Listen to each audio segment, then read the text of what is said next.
everybody, and welcome back to another episode of our Minecraft Engineer's Life 2 series. And today, well, we are going to be getting our bees nice and automated, so that way they can start producing us some resources, as well as we're going to set up the metal press.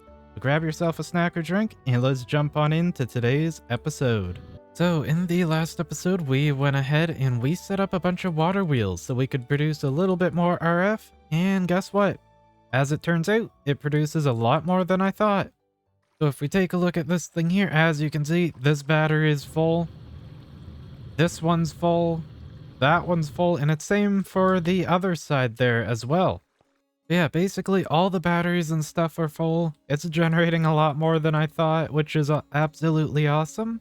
And I took a look over at the greenhouse, the main reason why I needed more RF and stuff.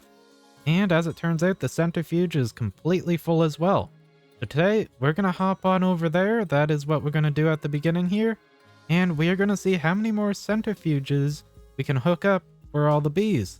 As well as I want to get a gold bee. So let's go ahead, let's jump over to the greenhouse, and let's get started. And here we are over at the greenhouse. So, bees, they're right on over here. It's a little cramped over there, so let's head on over. And yeah, we only have 3 type of bees. That's where we left off last time. Last time we played around with them anyway. And we have one little extra spot in this row where we are going to be putting a gold bee. Now, to get a gold bee, what you want to do is just breed a mason bee as well as the crystalline bee, and that'll give us a gold bee. Now, I don't think I have... Yeah, these ones are in normal cages. Alright. So I'm going to need to have my extra cages here. Let's just jump in here real quick. I'm going to breed him up, and then we can start getting a bunch of gold bees. There we go. Hello, my little bees. No, you can't escape. Look, I got flowers. Oh, he's still on a cooldown. Okay, so that's good to know. So basically, they keep their cooldown until you let them out of their, like, little cage here. Alright, cool. That is good to know. And there we go. He's finally breedable. So let's breed these guys up and let's get ourselves a little gold bee. I think the gold bee is the only one you can get this way, I'm pretty sure. So you'll always get a gold bee while breeding these guys. And there we go, the little gold bees. Small and adorable. Look at that. Gonna take your child. He's going to a new nest. You guys sit here for the next 5 minutes. I will be back. Yeah, right at the end of the row here, this is where I'm gonna throw this guy. Now, I do have a bunch of gold being smelted up at the moment, so I'm gonna go pick that up real quickly. And then I'm going to change out the floor for this guy and he can get to work. And there we go. One fancy golden floor later and now he's all happy. He should start producing stuff for us because I believe last time I looked at bees, I did find out that the babies, they will work. They will gather honey and all that stuff, which is really awesome. Now we just got to wait around for the parents there to become breedable again so we can get another bee. And there we go, we now have 2 gold bees, both of them children. Now, what I want to do next is go ahead and set up a centrifuge for them. The main reason why I want that is because gold is required for making a speed upgrade. And the speed upgrades can be used to, 1, speed up the bees, but you can also use them to speed up the centrifuges themselves, so I kind of want to set up a centrifuge for them. We're going to go ahead and set that up over here. And yeah, I really need to set these things up because, like, look at all those honeycombs. Look at all those things. I've gotten so much now. I really need to get these things set up. So let's go ahead and let's get to it. And there we go, a little while later, and I got the gold bees basically all set up. Now we just gotta hook them up to the power grid and stuff like that. To do that, I think I'm just gonna sneak everything around back here. So I'm gonna have to connect it right there, and then I put a relay here. Basically, I'm gonna have to place another one right here. So this is where all this stuff here will go for, like, this hive here. But basically, what I'm trying to say is I just want to make sure all these are aligned up for the centrifuges and stuff for, like, the other hives. So I think I got that all good there. Yeah, now I just gotta go wire this up. Probably make a few more low voltage wires because I'm basically out. And then we'll see if we have enough power to handle an extra centrifuge or not. So I've been playing around with my bees and stuff for quite a while now, and I gotta say, I think I'm able to have all these running all the time. I think that I'm able to do that.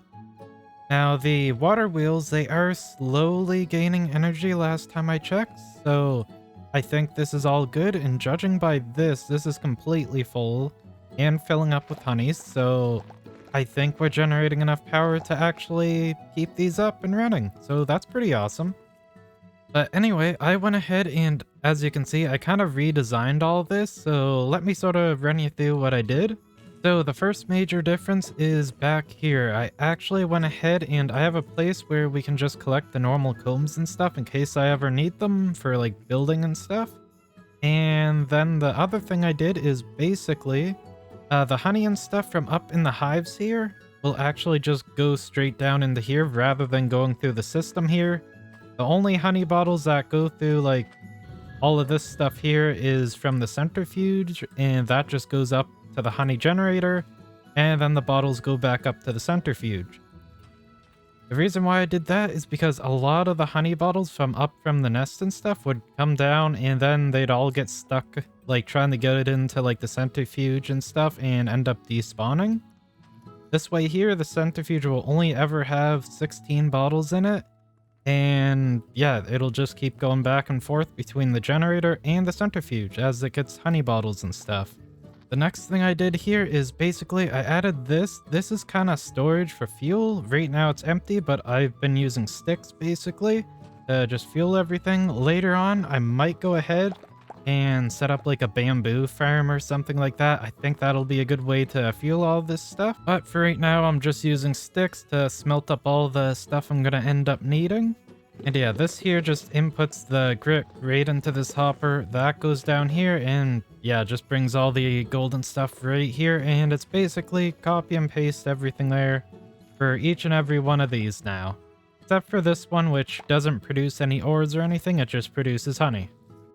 But with that right there, we got this all automated. All that's really left to do is to basically make it so the bottles that come down from the hives can return to the hives. At this moment in time though, I'm not entirely sure how I'm gonna do that.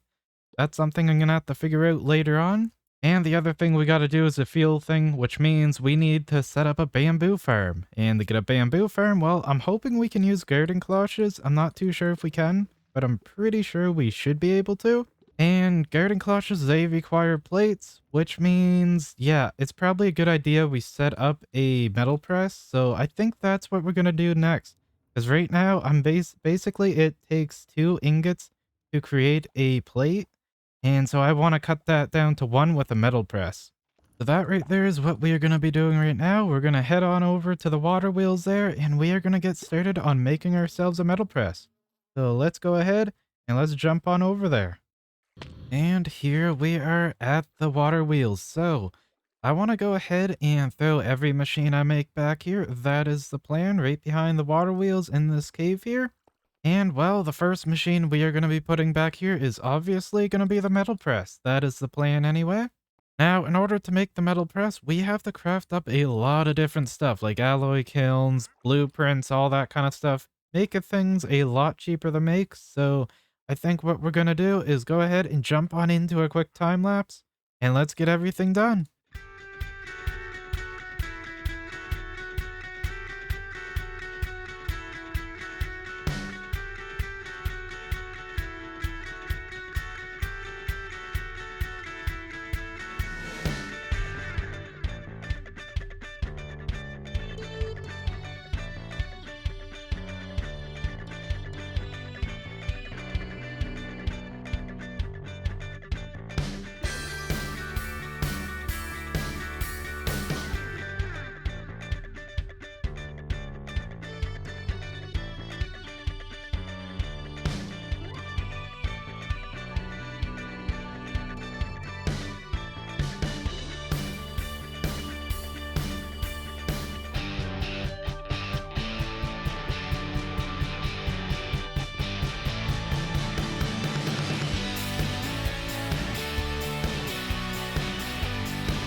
And there we go. With that there, we now have the metal press all set up and ready to go.